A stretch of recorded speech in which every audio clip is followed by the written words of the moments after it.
Hay que notar que un acto fundacional del contexto en el cual se ha desarrollado esta guerra que ha declarado el gobierno ecuatoriano a los medios de comunicación, especialmente a los privados, nace o se da en 2008, en septiembre del 2008, cuando se confisca una serie de empresas del grupo Isaías, un grupo de banqueros que habían sido acusados de peculado bancario, y entre esas empresas se había incautado algunos medios de comunicación.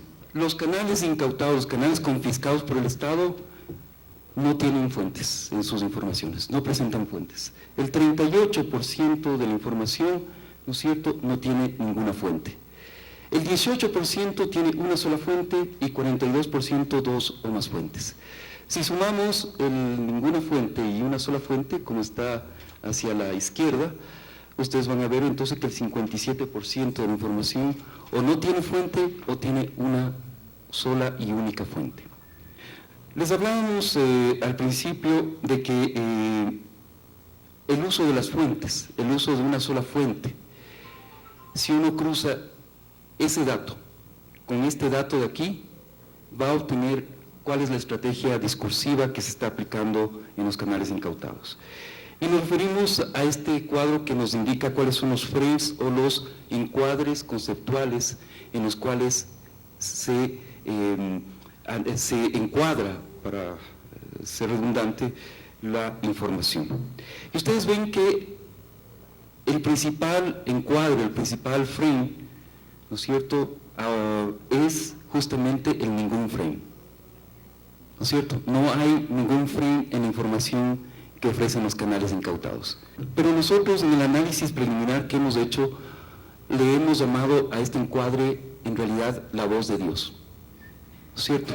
Es decir, si lo que tenemos es una información que se presenta sin fuentes y que además no tiene ningún encuadre, no tiene ningún frame, lo que estamos es ante periodistas que se paran en la pantalla y son los intermediarios de Dios, ¿sí?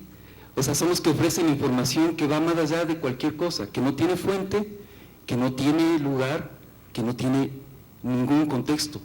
Es solamente la información brindada de una forma aparentemente objetiva, aparentemente fría, pero que en realidad lo que significa es que el poder está hablando a los ciudadanos con una voz que, como les repito, es la voz de Dios. Los resultados del monitoreo de los medios incautados muestran un trabajo deficiente a nivel periodístico en materia de contrastación de fuentes. Es decir, como César lo ha mostrado, en muchos casos no hay fuentes, solamente hay una fuente. Uno podría decir, bueno, eso es un bajo estándar periodístico.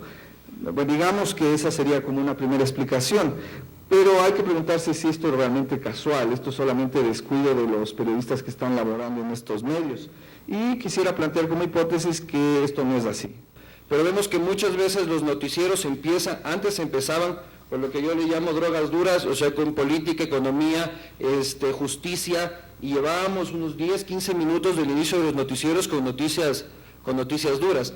Ahora empezamos que el Waka Waka, que Pitbull, y encontramos las informaciones incluso las de educación y salud más potentes, que realmente son, a mi modo de ver, de mayor interés, de mayor importancia, tal vez no de mayor interés, casi al final de los noticieros, tal vez cuando el televidente ya se cansó, ya terminó de almorzar y está poniendo la novela, o está poniendo la novela en la noche. Que yo personalmente he notado es mandar los temas polémicos hacia la opinión y abandonarlos de la información, sacar los temas polémicos de la información y darles continuidad en la opinión. El tema de este panel tenía que ver o tiene que ver con el estudio desarrollado por Fundamedios alrededor de los contenidos informativos en un periodo que ahora mismo nos explicaron César y Cristian, en los medios incautados, esto es en Gama TV y en TC.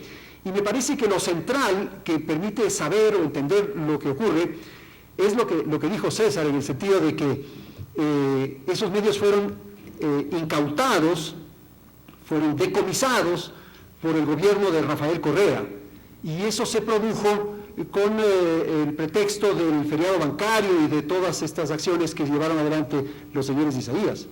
Y el argumento central era que era necesario hacerse de los medios, incautar los medios, para que con la venta de eso se pueda atender a los afectados por fila en banco.